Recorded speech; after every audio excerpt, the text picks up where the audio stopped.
Hi అండి అందరికీ welcome to study with tricks. ఈరోజు మనం ఆంధ్రప్రదేశ్ కరెంట్ అఫైర్స్ సిరీస్లో భాగంగా పార్ట్ 5ని డిస్కస్ చేయబోతున్నాం. ఇందులో ఆంధ్రప్రదేశ్కు సంబంధించినటువంటి ఎన్విరాన్మెంట్ మరియు కరెంట్ సైన్స్ అండ్ టెక్నాలజీని డిస్కస్ చేయబోతున్నాం. Under the direction of chief minister N Chandrababu Naidu, what is the target green cover percentage for Tirumala Hills as approved by the TTD board of trustees. ముఖ్యమంత్రి శ్రీ నారా చంద్రబాబు నాయుడు గారి ఆదేశాల మేరకు తిరుమల కొండల్లో హరిత కవరేజీ శాతం ఎంతవరకు పెంచాలని టీటీడీ బోర్డు ఆమోదించింది. ఎంత శాతం? 80%. ఎవరు మార్గదర్శకంలో అంటే ముఖ్యమంత్రి నారా చంద్రబాబు నాయుడు గారి మార్గదర్శకంలో ఎక్కడ తిరుపతి కొండల్లో హరిత కవరేజీని ఎంత నుంచి ఎంత శాతం వరకు అంటే 68.14% నుంచి 80% వరకు పెంచి ప్రణాళికను ఆమోదించడం జరిగింది. అయితే ఈ కార్యక్రమాన్ని ఎవరు అమలు చేస్తారంటే ఆంధ్రప్రదేశ్ అటవీ శాఖ ఈ కార్యక్రమాన్ని అమలు చేస్తుంది. ఎన్ని కోట్లు దీనికి మంజూరయ్యాయంటే 4 కోట్లు మంజూరయ్యడం జరిగింది. ఎన్ని సంవత్సరాల్లో? 3 సంవత్సరాల్లో విడుదల చేయనున్నారు. 2025-2026లో ఎన్ని కోట్లు? 1.74 కోట్లు.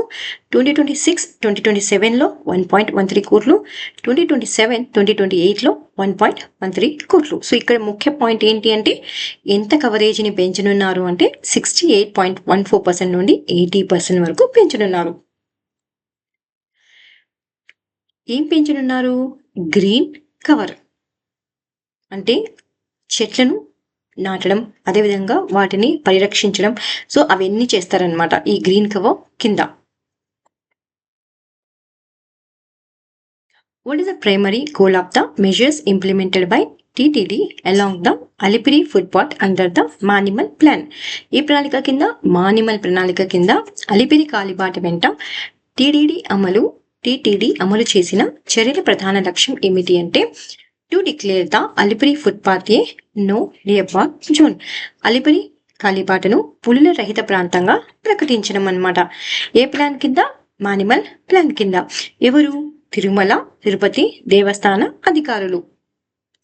ఈ మానిమల్ ప్రణాళిక కింద ఏం చేస్తారంటే పులుల వంటి అడవి జంతువుల కదలికను తగ్గించేందుకు చర్యలను చేపట్టారు.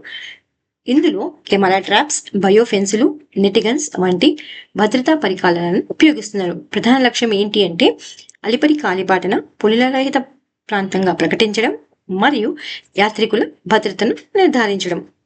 సో క్వశ్చన్ గనక ఎగ్జామ్లో ఇటీవల ఏ ప్రాంతాన్ని నో లేఅపార్ట్ జోన్ గా ప్రకటించారు అంటే Alipiri footpath. What key initiatives are led by Shivaji Palleti as part of Tirupati's Green Movement? తిరుపతిలో శివాజీ పల్లేరి నేతృత్వంలో చేపట్టిన పర్యావరణ ఉద్యమంలో ప్రధాన కార్యక్రమాలు ఏమిటి అంటే ఆయన ఎటువంటి కార్యక్రమాలు చేపట్టారు అంటే ప్లాస్టిక్ రహిత కార్యక్రమాలు మరియు ట్రీ ప్లాంటింగ్, నీటి సంరక్షణ మరియు సుస్థిర వ్యవసాయం, సీడ్ గణేష మరియు విద్యా సహకారాలు. సో ఈ అన్నిటి కార్యక్రమాలను ఎవరు చేపట్టారు అంటే శివాజీ పల్లేటి గారు చేపట్టారు. సో ఆంధ్రప్రదేశ్లోని తిరుపతిలో శివాజీ పల్లేటి పర్యావరణ ఉద్యమానికి నాయకత్వం వహిస్తున్నారు. ఫర్ ఎగ్జాంపుల్లో కనుక ఆంధ్రప్రదేశ్లో ఎవరు పర్యావరణ ఉద్యమానికి నాయకత్వం వహిస్తున్నారు గనక అడిగితే శివాజీ పల్లేటి గారు అవుతారు. అలా కాకుండా ఎక్కడ ఏ ప్రాంతంలో నడిస్తే తిరుపతిలో వస్తుంది అనమాట. ఆయన చేపట్టిన కార్యక్రమాల్లో ప్లాస్టిక్ రహిత ఉద్యమాలు, చెట్ల పెంపకం, నీటి సంరక్షణ, సుస్థిర వ్యవసాయం మరియు సాంప్రదాయ ఉత్సవాలతో పర్యావరణ అవగాహనను కలిపిన సీడ్ గణేష కార్యక్రమాలు అనేటువంటివి ఉన్నాయన్నమాట. విద్యా సంస్థలతో కలిసి యువతలో పర్యావరణ చైతన్యం పెంచేందుకు ఆయన కృషి చేస్తున్నారు. In which location did Energy Minister Gottipati Ravikumar participate in Vana Mahotsav celebrations as part of the Ek Ped Maa Ke Naam initiative on World Environment Day 2025. So last time groups exams లో అడిగారండి వన మహోత్సవ్ కార్యక్రమం ఆ సంవత్సరంలో ఎక్కడ జరిగింది అని అడిగారు. సో మళ్ళీ అడగడానికి ఛాన్స్ ఉందన్నమాట. సో ఏ కార్యక్రమం కింద అంటే ఏక్ పేడ్ మాకే నామ్, ఒక చెట్టు అమ్మ పేరుతో కార్యక్రమం కింద. సో ఎప్పుడు దీన్ని అంటే 2025లోనే అండి. సరేనా? ఎక్కడ అంటే సో దీన్ని యాక్చువల్గా ఎప్పుడు ప్రారంభించారంటే 2024 జూన్ 5. ఏ కార్యక్రమాన్ని అంటే ఏక్ పేడ్ మాకే నామ్ కార్యక్రమాన్ని 2024 జూన్ 5న ప్రపంచ పర్యావరణ దినోత్సవం సందర్భంగా ప్రధాని నరేంద్ర మోడీ గారు దీన్ని ప్రకటించడం జరిగిందనమాట. సో ఇందులో భాగంగా గుంటూరు జిల్లాలోని పంగలూరు మండలంలోని చందలూరు గ్రామంలో మంత్రి గొట్టిపాటి రవికుమార్ గారు వన మహోత్సవ్ వేడుకల్లో పాల్గొన్నారు. సో ఇక్కడ పాయింట్ ఇంపార్టెంట్ అండి. ఈ వన మహోత్సవ కార్యక్రమాలు ఎక్కడ జరిగాయి? గుంటూరు జిల్లాలోని పంగలూరు మండలంలోని చందలూరు గ్రామంలో జరిగాయన్నమాట. ఈ కార్యక్రమం ద్వారా రాష్ట్రం 2025 నాటికి ఎన్ని చెట్లు నాటాలని లక్ష్యంగా ప్రకటించింది? 1 కోటి చెట్లు నాటాలని లక్ష్యాన్ని ప్రకటించడం జరిగింది. సో పర్యావరణ పరిరక్షణకు ప్రజలలో అవగాహన కల్పించే దిశగా ఇది ఒక ముఖ్యమైన అడుగుగా చెప్పవచ్చు. సో ఎన్విరాన్మెంట్ డే రోజు జూన్ 5న కదా, అదే రోజు ఆంధ్రప్రదేశ్ గవర్నర్ అయినటువంటి ఎస్ అబ్దుల్ నజీర్ గారు కూడా ఒక సపోటా చెట్టును రాజ్భవన్ లో నాటడం జరిగింది. సో ఇందులో ఒకే ఒక పాయింట్ ఇంపార్టెంట్, వన మహోత్సవం ఎక్కడ జరిగింది అది బాగా గుర్తుపెట్టుకోండి. What is the name of the global initiative launched by AMTZ, means Andhra Pradesh MedTech Zone, to support medical equipment maintenance during disasters and health emergencies? విపత్తులు మరియు ఆరోగ్య అత్యవసర పరిస్థితుల సమయంలో వైద్య పరికరాల నిర్వహణకు మద్దతు ఇవ్వడానికి AMTZ అంటే ఆంధ్రప్రదేశ్ మెడ్ టెక్ జోన్ ప్రారంభించినటువంటి ఇది గ్లోబల్ కార్యక్రమం అండి. ఇంపార్టెంట్ ఇది. సో దేని ప్రారంభించింది? AMTZ అంటే ఇంటర్నేషనల్ బయోమెడ్ క్రాస్ అనేటువంటిది ప్రారంభించడం జరిగిందనమాట.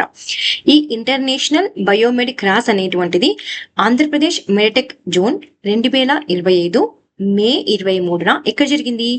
న్యూఢిల్లీలోని కాన్స్టిట్యూషన్ క్లబ్ ఆఫ్ ఇండియాలో జరిగిన మెడిటెక్ పాలసీ మహోత్సవంలో ప్రారంభించిన కార్యక్రమే ఈ కార్యక్రమం అన్నమాట. ఈ కార్యక్రమం ఇంటర్నేషనల్ బయోమెడ్ క్రాస్ అన్నమాట. యూనివర్సల్ క్లినికల్ ఇంజనీరింగ్ ఫెడరేషన్ మద్దతు దీనికి ఇవ్వడం జరిగింది. ఈ కార్యక్రమం ఆసుపత్రులు మరియు క్లినిక్లు విపత్తులు మరియు ఆరోగ్య అత్యవసర పరిస్థితుల సమయంలో కీలక వైద్య సేవలను కొనసాగించేందుకు అవసరమైన వైద్య పరికరాలు నిర్వహించడం మరియు మరమ్మతు చేయడం దీనికి లక్ష్యంగా ఉందన్నమాట. సో చాలా చాలా ఇంపార్టెంట్, ఎందుకంటే ఆంధ్రప్రదేశ్ దీన్ని ప్రారంభించడం జరిగింది. దీని యొక్క ముఖ్య లక్ష్యం ఏంటి? ఇంటర్నేషనల్ బయోమెడ్ క్రాస్ అంటే విపత్తులు మరియు ఆరోగ్య అత్యవసర పరిస్థితుల సమయంలో వైద్య పరికరాల నిర్వహణకు మద్దతు ఇవ్వడం. Which technology is used in the ISRO RTGS? RTGS అంటే real time governance society collaboration for geo tagging and GIS based monitoring. Geo tagging మరియు GIS ఆధారిత పర్యవేక్షణ కోసం ఇస్రో RTGS భాగస్వామ్యంలో ఈ సాంకేతికతను ఉపయోగిస్తున్నారు. అంటే భువన్ పోర్టల్ ను ఉపయోగిస్తున్నారు అనమాట. ఇది ఏంటి అంటే శాటిలైట్ బేస్డ్ గవర్నెన్స్ కోసం. అంటే ఆంధ్రప్రదేశ్ లో చాలా అడ్మినిస్ట్రేషన్ అంటే పాలన అనేటువంటిది శాటిలైట్ బేస్డ్ గా జరుగుతుంది అనమాట. అంటే శాటిలైట్ ఇచ్చినటువంటి ఇమేజెస్, ఆంధ్రప్రదేశ్ రాష్ట్రం గురించి ఇమేజెస్ వస్తుంది కదా, అంటే మన ఎక్కడెక్కడ ఉన్నాయి అని ఆ చిత్రాల ఆధారంగా గవర్నెన్స్ అనేటువంటిది జరుగుతుంది అనమాట. సో ఎవరు దీన్ని భువన్ పోర్టల్ ని అభివృద్ధి చేశారంటే ఇస్రో అనేటువంటిది అభివృద్ధి చేసింది అనమాట. ఈ భువన్ పోర్టల్ అనేటువంటిది ఉపగ్రహ చిత్రాలు మరియు మ్యాపింగ్ సాధనాలను అందిస్తుంది. వెబ్ ఆధారిత జియో ప్లాట్ఫామ్. ఇవి మ్యాపింగ్ అంటే ఉపగ్రహ చిత్రాలు, ఫర్ ఎగ్జాంపుల్ కొల్లేరు లేక్ ది కావాలనుకోండి చిత్రము, సో మనం భువన్ పోర్టల్ నుంచి డౌన్లోడ్ చేసుకోవచ్చు అనమాట. అంతేకాకుండా ఇస్రో RTGS భాగస్వామ్యంతో ఏమేమిటి అంటే మౌలిక సదుపాయాలు, వనరులు, పట్టణ ప్రణాళికల జియో ట్యాగింగ్ మరియు GIS ఆధారిత పర్యవేక్షణ కోసం ఉపయోగపడటం జరుగుతుంది. అంటే ఈ టెక్నాలజీ వల్ల ఏంటి అంటే రియల్ టైం ట్రాకింగ్ ని చేసుకోవచ్చు అనమాట. సో రియల్ టైమ్ గా చూడొచ్చు ఏమైనా ప్రాంతాలు ఎన్క్రోచ్మెంట్ కి గురవుతున్నాయా, మరియు డేటా అంటే అప్పటికప్పుడు డేటా అనేటువంటిది ఇస్తుంది అనమాట. ఏ డేటా ఇస్తుంది ఇది అంటే ఇన్ఫ్రాస్ట్రక్చర్ డెవలప్మెంట్, రోడ్స్ గురించి, స్కూల్స్ గురించి, హాస్పిటల్స్ గురించి. ఫర్ ఎగ్జాంపుల్ ముఖ్యమంత్రి గారికి ఏదైనా జిల్లాలోని ఏదైనా హాస్పిటల్ గురించి ఆ హాస్పిటల్ ఇమేజ్ కావాలనుకోండి, భువన్ పోర్టల్ ద్వారా ఇమీడియట్ గా ఆ ఇమేజెస్ ని డౌన్లోడ్ చేసుకోవచ్చు.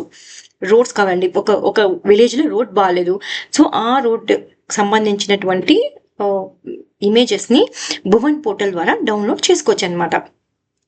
అంతేకాకుండా క్రాప్ మానిటరింగ్, ఈల్డ్ ఫోర్కాస్టింగ్, పంటలు ఏ విధంగా పండుతున్నాయి, ఏమైనా ప్రాబ్లం వస్తుందా క్రాప్ మానిటరింగ్లో అని కూడా చూడొచ్చు అనమాట. అర్బన్ ప్లానింగ్, పట్టణ ప్రణాళిక, ఎవరైనా ల్యాండ్ కనుక ఎంక్రోచ్మెంట్ చేసినట్లయితే ఆర్ ఫ్లడ్స్ వల్ల కనుక ల్యాండ్ ఎంక్రోచ్మెంట్ అయితే ఆ ఇమేజెస్ను కూడా డిజాస్టర్ విపత్తుల సమయంలో మానిటరింగ్ రిసోర్స్ అనే ఫారెస్ట్ కవర్ ఎన్ని ఉన్నాయి, వెట్ ల్యాండ్స్ ఏమున్నాయి, పొల్యూషన్ ఏమన్నా వస్తుందా, గ్రీవియన్స్ రెడ్రసల్ స్పందన ప్లాట్ఫామ్ ఉంది కదా, ఎవరైనా కంప్లైంట్ ఇచ్చారనుకోండి వాళ్ళ ప్లేసెస్లో రోడ్స్ బాగలేవను, అదేవిధంగా ఎవరైనా ఇల్లీగల్గా ఇళ్ళని ఆక్యుపై చేశారనో అలాంటి మొత్తం డేటా అనేటువంటిది మనం భువన్ పోర్టల్ ద్వారా తీసుకోవచ్చు అనమాట. చాలా ఇంపార్టెంట్ క్వశ్చన్ అండి అది. Which team own the artificial intelligence for Andhra Pradesh on Andhra police hackathon 2025, the first of it's kind initiative by A state police department in India. భారతదేశంలోనే ఫస్ట్ టైం ఆంధ్రప్రదేశ్ పోలీస్ శాఖ నిర్వహించినటువంటి మొదటి ఆర్టిఫిషియల్ ఇంటెలిజెన్స్ హ్యాకథాన్ అయినటువంటి AI4 Andhra police hackathon 2025లో విజయం సాధించినటువంటి team. ఏ team విజయం సాధించింది అంటే టీం DDD అనేటువంటిది విజయం సాధించడం జరిగింది. AI4 ఆంధ్ర పోలీస్ హ్యాకథాన్ అనేటువంటిది ఎప్పుడు జరిగింది అంటే 2025 జూన్ 27 నుండి 29 వరకు గుంటూరు జిల్లా చౌడవరంలోని RVR అండ్ JC ఇంజనీరింగ్ కాలేజీలో నిర్వహించబడడం జరిగింది. సో ఇది ఇంపార్టెంట్ ఎందుకంటే భారతదేశంలోనే ఫస్ట్ టైం పోలీస్ శాఖ అనేటువంటిది ఇలాంటి ఆర్టిఫిషియల్ ఇంటెలిజెన్స్ ఆధారిత హ్యాకథాన్ను నిర్వహించడం జరిగిందనమాట. సో ముఖ్యమంత్రి నారా చంద్రబాబు నాయుడు గారి పాలనలో AI సమన్వయ దృష్టిని అనుకరిస్తూ ఈ కార్యక్రమంలో సీనియర్ మరియు యువ IPS అధికారులు ఆర్టిఫిషియల్ ఇంటెలిజెన్స్ నిపుణులతో కలిసి నేరాలను గుర్తించడం మరియు దర్యాప్తు పరిష్కారాలను అన్వేషించడం జరిగింది. సో ఎవరు విజేతగా నిలిచారు? టీం DDD విజేతగా నిలిచడం జరిగింది. ఈ హ్యాకథాన్ను ఎవరు భాగస్వామిగా ఉన్నారు నాలెడ్జ్ పార్ట్నర్గా అంటే ఫోర్సైట్ AI అనేటువంటిది హెల్ప్ చేయడం జరిగిందనమాట.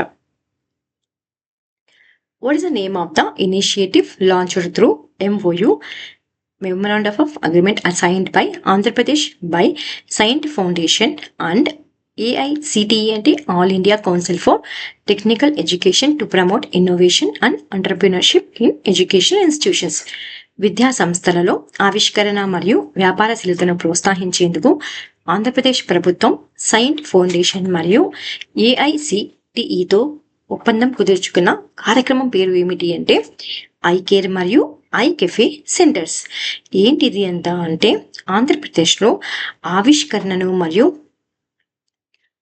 స్టార్టప్ వ్యవస్థను బలోపేతం చేయడానికి, సో ఈ రెండింటిను బలోపేతం చేయడానికి, స్టార్టప్ వ్యవస్థను కూడా బలోపేతం చేయడానికి రాష్ట్ర ప్రభుత్వం ఏ ఫౌండేషన్తో ఒప్పందం కుదుర్చుకుంది అంటే all India council for technical ఎడ్యుకేషన్తో ఒప్పందాన్ని కుదుర్చుకోవడం జరిగింది. ఎవరి సమక్షంలో జరిగింది ఇది అంటే ఎడ్యుకేషన్ మినిస్టర్ నారా లోకేష్ గారి సమక్షంలో జరగడం జరిగిందనమాట. ఇందులో విశాఖపట్నం నుండి అంటే ఈ ఫస్ట్ క్లస్టర్ అనేటువంటిది ఎక్కడ స్టార్ట్ అవుతుందంటే విశాఖపట్నంలో స్టార్ట్ అవుతుందండి. సో ఏవేమిటి అవి అంటే ఐకేర్ అంటే ఏంటి? Innovation, creations and research for entrepreneurship. మరియు ఐకెఫే అంటే ఏంటి? Idea creation and auxiliary facilities for entrepreneurship.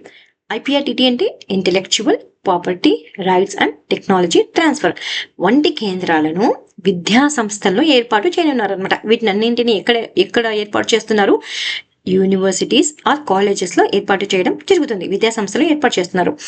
ఈ కేంద్రంలో బూట్ క్యాంపులు, హ్యాకథాన్లు, ఇన్నోవేషన్ ఫేర్లు మరియు పరిశ్రమ నిపుణులతో మెంటర్షిప్ కార్యక్రమాలు నిర్వహించబడడం జరుగుతుంది. ఎందుకు ఇదంతా చేస్తున్నారు అంటే ఎడ్యుకేషనల్ ఇన్స్టిట్యూట్స్ను, విద్యాలయాలను ఆర్ విద్యా సంస్థలను హబ్స్గా మారుస్తాయండి. ఏ హబ్స్ కమిట్స్ అంటే ఎంటర్ప్రీనర్షిప్ మరియు ఇన్నోవేషన్. చాలా ఇంపార్టెంట్, ఇది గుర్తుపెట్టుకోండి, ఖచ్చితంగా అడిగే అవకాశం ఉంది question. What is the name of the centre being established in Amaravati through the partnership between Andhra Pradesh and the world economic forum. Andhra Pradesh మరియు వరల్డ్ ఎకనామిక్ ఫోరం భాగస్వామ్యంతో అమరావతిలో స్థాపించబోయే కేంద్రం పేరు ఏమిటి అంటే world economic forum Andhra Pradesh centre for energy and cyber resilience. ఇందులో భాగంగా అంటే స్వర్ణాంధ్ర విజన్ 2047లో భాగంగా ఆంధ్రప్రదేశ్ ప్రభుత్వం వరల్డ్ ఎకనామిక్ ఫోరంతో కలిసి అమరావతిలో world economic forum Andhra Pradesh energy మరియు సైబర్ రెసిలియన్స్ కేంద్రాన్ని స్థాపించనుంది. ఎందుకు ముఖ్యంగా దీన్ని స్థాపిస్తుంది అంటే భారతదేశంలో ఎనర్జీ ట్రాన్సిషన్ కొరకు గ్రీన్ ఇండస్ట్రీస్ను ఏర్పాటు చేయడానికి మరియు సైబర్ సెక్యూరిటీస్ పై దృష్టి సారించిన మొదటి థిమాటిక్ కేంద్రం అనమాట ఇది. అంటే భారతదేశంలోనే మొదటి థిమాటిక్ కేంద్రం అనమాట. వరల్డ్ ఎకనామిక్ ఫోరం యొక్క సెన్మాట్ మరియు సైబర్ సెక్యూరిటీ కేంద్రాలతో కలిసి ఇది పనిచేస్తుంది. చాలా ఇంపార్టెంట్ అండి ఇది. ఇందుకోసం రాష్ట్ర ప్రభుత్వం ఎన్ని సంవత్సరాల కాలానికి అంటే 3 సంవత్సరాల కాలానికి 36 కోట్ల నిధులను మంజూరు చేయడం జరిగింది. ఈ కేంద్రానికి హ్యూమన్ రిసోర్స్ డెవలప్మెంట్ మరియు ఐటీ మంత్రి నారా లోకేష్ గారు అధ్యక్షతన ఉన్నత కమిటీ అనేటువంటిది మార్గనిర్దేశకం చేస్తుంది. సో చాలా చాలా ఇంపార్టెంట్ ఇది. ఎందుకంటే ఆంధ్రప్రదేశ్ అనేటువంటిది వరల్డ్ ఎకనామిక్ ఫోరంతో కలిసి ఏర్పాటు చేస్తుంది. భారతదేశంలోనే ఇది మొదటి థిమాటిక్ కేంద్రం అవుతుంది. ఎందుకు మెయిన్గా అంటే ఎనర్జీ ట్రాన్సిషన్ కోసం, గ్రీన్ ఇండస్ట్రీస్ కోసం మరియు సైబర్ సెక్యూరిటీపై దృష్టి సారించబోతుంది. దీని ద్వారా Where was the state level training of trainers workshop held under the anaemia Mukt Bharat initiative in Andhra Pradesh? ఆంధ్రప్రదేశ్లో అనీమియా ముక్త్ భారత్ కార్యక్రమం కింద రాష్ట్ర స్థాయి శిక్షణ శిబిరం ఎక్కడ నిర్వహించబడింది అంటే మంగళగిరిలో నిర్వహించబడింది అనమాట. సో యాక్చువల్గా ఇది నేషన్ వైడ్ ప్రోగ్రామ్ అనమాట, అనీమియా ముక్త భారత్ అనేటువంటిది. అయితే ఇది మన ఆంధ్రప్రదేశ్లో హైలాండ్ మంగళగిరిలో రాష్ట్ర స్థాయి శిక్షణ శిబిరం అనేటువంటిది నిర్వహించబడింది. ఇందులో మెయిన్ ఇంపార్టెంట్ అంటే ఎక్కడ నిర్వహించబడింది అనేది ఇంపార్టెంట్. సో ఈ పక్కన ఇన్ఫర్మేషన్ జస్ట్ నాలెడ్జ్ కోసం ఇవ్వడం జరిగింది. ఏంటి అంటే ఈ కార్యక్రమంలో ఆరోగ్య, మహిళా, శిశు సంక్షేమం, విద్యా, గిరిజన సంక్షేమ శాఖల అధికారులు అనేటువంటివి పాల్గొనడం జరిగింది అనేటువంటివి జస్ట్ నాలెడ్జ్ కోసం. కానీ ఎక్కడ జరిగింది? మంగళగిరిలో జరిగింది కదా, అది ఇంపార్టెంట్. ఇవి రివిజన్ ఎంసిక్యూస్. ఆంధ్రప్రదేశ్కి సంబంధించిన కరెంట్ అఫైర్సే. మాదక ద్రవ్యాల దుర్వినియోగం మరియు ప్రజల భద్రతపై అవగాహన కల్పించేందుకు ఆంధ్రప్రదేశ్ ప్రభుత్వం ప్రారంభించిన ప్రత్యేక దళం పేరు ఏమిటి అంటే ఈగిల్. రాష్ట్ర వ్యాప్తంగా పంటల వివరాలను తెలుసుకోవడం, పంటల నమూనాలను విశ్లేషించడం మరియు నిక్షిప్త పంటలను నమోదు చేయడం కోసం ఆంధ్రప్రదేశ్ ప్రభుత్వం ప్రారంభించిన డిజిటల్ క్రాప్ బుకింగ్ ప్లాట్ఫామ్ పేరు ఏమిటి అంటే ఈ పంట. ఆంధ్రప్రదేశ్ రాష్ట్రం కర్నూలు జిల్లా ఓర్వకల్లు గ్రామంలో డ్రోన్ సిటీ అభివృద్ధి కోసం 100 కోట్ల పెట్టుబడిని ప్రకటించిన డ్రోన్ తయారీ సంస్థ పేరు ఏమిటి అంటే గరుడ ఎయిర్ స్పేస్. ఒక కుటుంబం ఒక వ్యాపారవేత్త 2030 నాటికి కార్యక్రమం కింద ఆంధ్రప్రదేశ్ రాష్ట్రంలో ఎన్ని ఎంఎస్ఎంఈ పార్కులు ఏర్పాటు చేయాలని లక్ష్యంగా పెట్టుకున్నారు అంటే 175. ఆంధ్రప్రదేశ్ రాష్ట్రం చిత్తూరు జిల్లా తిరుపతి ప్రాంతంలోని నాయుడుపేట మరియు మేనకూరి గ్రామాల్లోని ఏపీఐఐసి ఇండస్ట్రియల్ పార్క్లో ధాన్యాధారిత ఎథనాల్ డిస్టిలరీ ఏర్పాటు చేయాలని యోచిస్తున్నటువంటి సంస్థ పేరు ఏమిటి అంటే grace ventures private limited. Telangana మరియు ఆంధ్రప్రదేశ్ మధ్య నీటి వివాదాలను పరిష్కరించేందుకు సాంకేతిక కమిటీ ఏర్పాటులో నాయకత్వం వహించిన కేంద్ర మంత్రి ఎవరు అంటే సిఆర్ పాటిల్. నాసా యొక్క ఇంటర్నేషనల్ ఎయిర్ అండ్ స్పేస్ ప్రోగ్రామ్ను విజయవంతంగా పూర్తి చేసిన తొలి భారతీయురాలు ఎవరు అంటే ఈమె ఆంధ్రప్రదేశ్కి చెందినవారనమాట, జాహ్నవి డాంగేటి. ఆంధ్రప్రదేశ్లో భూతాల్ కార్యక్రమం యొక్క ప్రధాన లక్ష్యం ఏమిటి అంటే ప్రతి భూభాగానికి ఒక ప్రత్యేకమైన డిజిటల్ గుర్తింపును ఇవ్వడం. ఆంధ్రప్రదేశ్లో నక్షా కార్యక్రమం యొక్క ప్రధాన లక్ష్యం ఏమిటి అంటే పట్టణ భూ రికార్డుల కోసం డిజిటల్ మరియు ఖచ్చితమైన భౌగోళిక డేటాబేస్ను రూపొందించడం. ఆంధ్రప్రదేశ్లో ఎన్ని రేషన్ షాపులను విలేజ్ మాల్స్గా మార్చుతున్నారు అంటే 29,000. ఇవి అండి ఇవాల్టి పార్ట్ 5లోని క్వశ్చన్ అండ్ ఆన్సర్స్. చాలా ఇంపార్టెంట్ వంటివి. ప్లీజ్ రివిజన్ అనేటువంటివి చాలా ఇంపార్టెంట్, రివిజన్ చేయండి. Please like, share and subscribe. Thank you so much watching study with tricks.